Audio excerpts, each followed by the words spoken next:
questo è Friuli Future Forum. Oggi siamo al primo appuntamento, Cibo 2020. È un ragionare con degli amici molto importanti su quello che sarà il futuro di un mondo che non è legato solamente al cibo, ma è legato a tutto quello che sta intorno al cibo. Quindi lifestyle, design, qualità di vita, modo di essere. E questo è il primo appuntamento che oggi abbiamo voluto fare a Venzone, in una coreografia anche in un palazzo storico, e quindi questa è la storia e la tradizione, però in un contesto con una scenografia estremamente future. Oggi abbiamo chiesto a 5 relatori di condividere con noi e con voi il loro punto di vista su questo orizzonte in via di definizione. Sono Ulderico Bernardi, Martì Guixet, Giuseppe Soda, Andrea Illi e Davide Rampello. Grazie alla loro sensibilità personale, in parte, grazie alla loro esperienza professionale straordinaria, hanno il privilegio di sentire, descrivere e influenzare anche questi cambiamenti. E quindi è con grande piacere, ma anche con grande curiosità, che lascio loro la parola. L'influenza di questa corposa presenza dell'altro porta con sé condizioni che sono quelle legate allo scambio. Loro si adatteranno in parte alle nostre tradizioni anche gastronomiche e noi per molti aspetti ci adatteremo alle loro.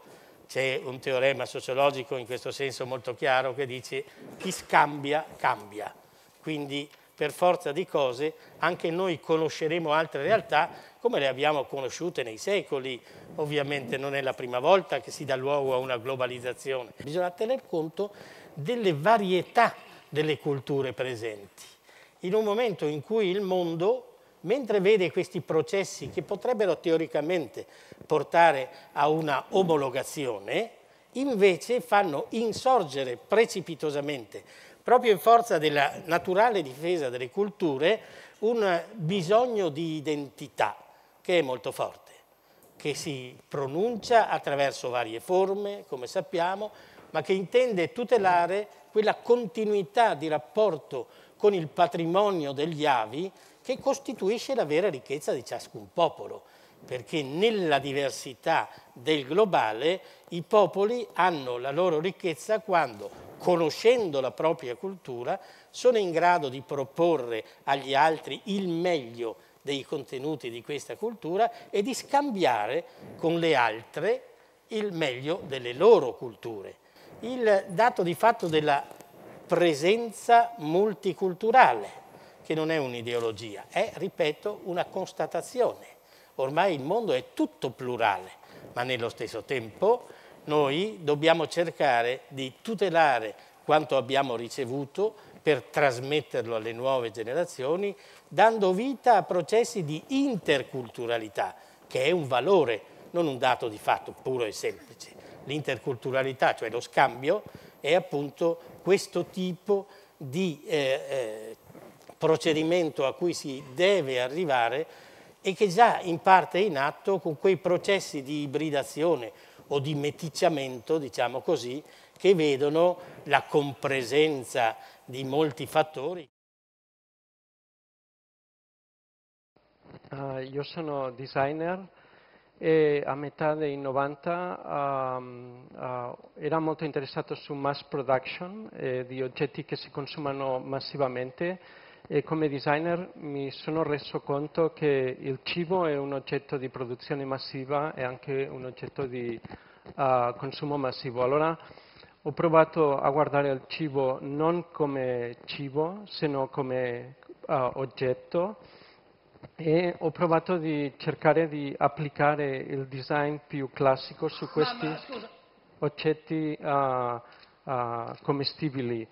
Devo anche dire che io non so cucinare, allora il mio approccio sul cibo è completamente diverso dalla gastronomia, non lavoro neanche il sapore né neanche la tessitura, lavoro più sulla usabilità, l'ergonomia e anche la contestualizzazione sociale e a volte politiche di questi oggetti commestibili. Il primo oggetto che ho fatto è stato nel 97 e questo si chiama spamt e proviene dalla fonetica di espamtumacat, la pronuncia catalana di pane con pomodoro, e veniva dal fatto che io lavoravo tanto su computer e non potevo mangiare questo pane tradizionale con il pomodoro perché faceva molta sporchezze sulla tastatura. Allora ho pensato che il cibo tradizionale non era adatto su questo nuovo stile di vita contemporaneo, e quello che ho fatto è mettere il pane dentro il tomato e l'olio e la sale, allora si mangiava di un colpo, così che il tradizionale pane con il pomodoro era in questo formato adatto al nuovo stile di vita che era in quell'epoca il mio. Se è vero che all'interno dei grandi movimenti nell'industria alimentare c'è uno spazio importantissimo nel recupero dell'identità, del territorio, della tradizione, questo vuol dire che noi stiamo spostando la competizione da quello che facciamo a come lo facciamo. Significa cioè che quando presentiamo i nostri prodotti dobbiamo chiaramente enfatizzare molto da dove vengono, qual è la loro storia, quali sono gli standard di qualità, come sono realizzati. E quindi questo è uno spostamento importante nella competizione, perché chiaramente l'enfasi, piuttosto che essere sul prodotto, adesso io uso questo linguaggio un po' aziendalese, me lo perdonerete, dal prodotto passa al processo, da quello che faccio a come lo faccio. Okay? Ora, che questo spostamento sia una grande opportunità per le imprese, diciamo, che producono cibo, è evidente. Soprattutto quelle che una storia hanno da raccontarla, soprattutto quelle che un contenuto ce l'hanno, soprattutto quelle che non producono in una logica standardizzata. Per poterlo fare però è evidente che non è solo un problema quindi di processo produttivo nel senso stretto, quindi raccontare come si arriva al prodotto, ma è chiaro che bisogna incorporare elementi simbolici, elementi culturali nelle produzioni, e qui il richiamo alla memoria, il richiamo al racconto, il richiamo all'identità culturale è un elemento chiave perché qualifica il prodotto che viene venduto. Il terzo elemento che probabilmente è utile nel, diciamo, e quindi anche qui è un'altra opportunità, è quello che in realtà dietro le produzioni locali, dietro le storie di prodotti che hanno una forte identità territoriale, c'è un know-how, c'è una conoscenza che noi spesso tendiamo a sottovalutare. Noi diamo quasi più valore al prodotto, al suo gusto, che non al sapere che ci sta dietro la produzione, che sta dietro le persone che quel prodotto lo creano.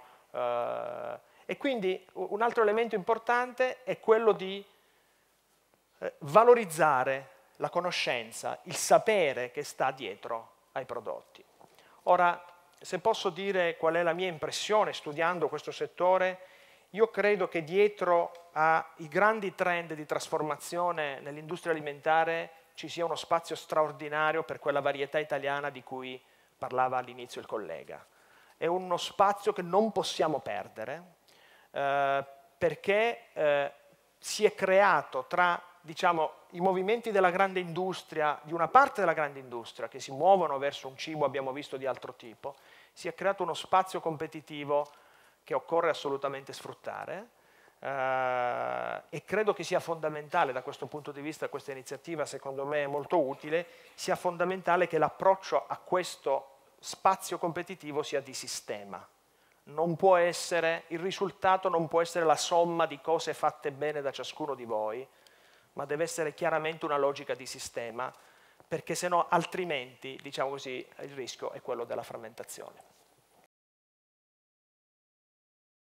Ho coniato questo acronimo SAVE in inglese, che sta per i 4 macro trend che ritengo caratterizzino e caratterizzeranno ancora nel resto del decennio l'alimentare, il cibo nel mondo. E questi sono la sostenibilità, la autenticità, la varietà e l'esperienzialità. Quindi la sostenibilità si divide in 3 parti, quella economica, quella sociale e quella ambientale. Ecco, io credo che la sostenibilità economica nel cibo sia sostanzialmente legata alla qualità. Per autenticità c'è questa parola americana, inglese, scusate, heritage. Significa innanzitutto affondare profondamente le radici nel proprio territorio. Ecco, sul fronte della varietà, vi dicevo varietà, è un trend che si vede già molto bene adesso ed è stato anche introdotto, citato dal professor Bernardi. Molta roba, molta più roba che in passato.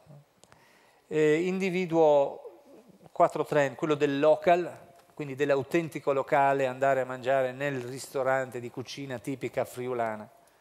Quello dell'international, andare a mangiare il sushi, andare a mangiare l'etnico.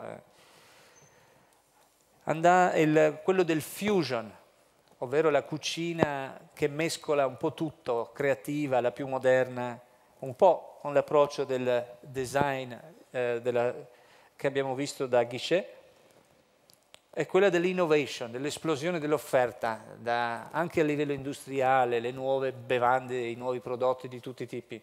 L'esperienzialità è un elemento fondamentale del futuro del cibo 2020 e si lega molto al concetto dell'autenticità. La ricerca dell'estetica innanzitutto, questa parola greca antica, kalokagathia, che sta a dire bello e buono sono inscindibili. Se una cosa è buona, è bella, c'è della gente che è anche sinestesica come me, che riesce a sentire i gusti dalla vista, confondere completamente i vari gusti. E quindi la ricerca del bello diventa una fonte di vantaggio competitivo importantissimo. Noi l'abbiamo interpretato a partire dall'inizio degli anni 90 attraverso l'arte, perché l'arte nella sua accezione originale è la ricerca del bello. Abbiamo parlato e sono state adoperate moltissime espressioni come tradizione, memoria, cultura. Ecco, sarebbe opportuno brevemente soffermarci su alcune di queste parole, ad esempio la tradizione. Giustamente Ulderico Bernardi ha parlato di ibridazione. La tradizione è il frutto di una ibridazione costante, perché costantemente l'uomo ha preso, fatto, elaborato, assorbito. Come del resto, parlando di memoria, la memoria è sempre una nostra capacità di reinterpretare il passato, per cui è sempre un processo creativo. Come evolvendo costantemente, bisogna però costantemente avere coscienza di queste cose. Allora, ultima provocazione.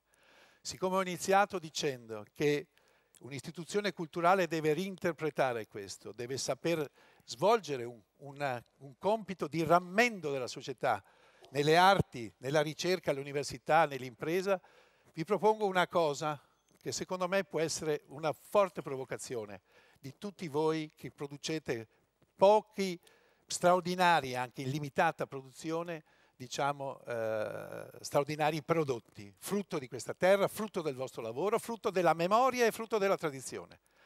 La proposta è questa. In triennale vi propongo di apriamo assieme, come si apre adesso nelle città, un temporary store.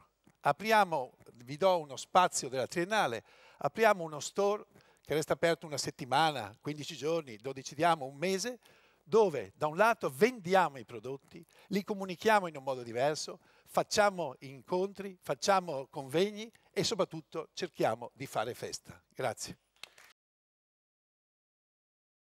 Vorrei ringraziare i relatori perché al di là della loro bravura ci avete dato l'orgoglio di produrre. Ed è una cosa straordinaria questa, una cosa che un po' ogni tanto ci manca.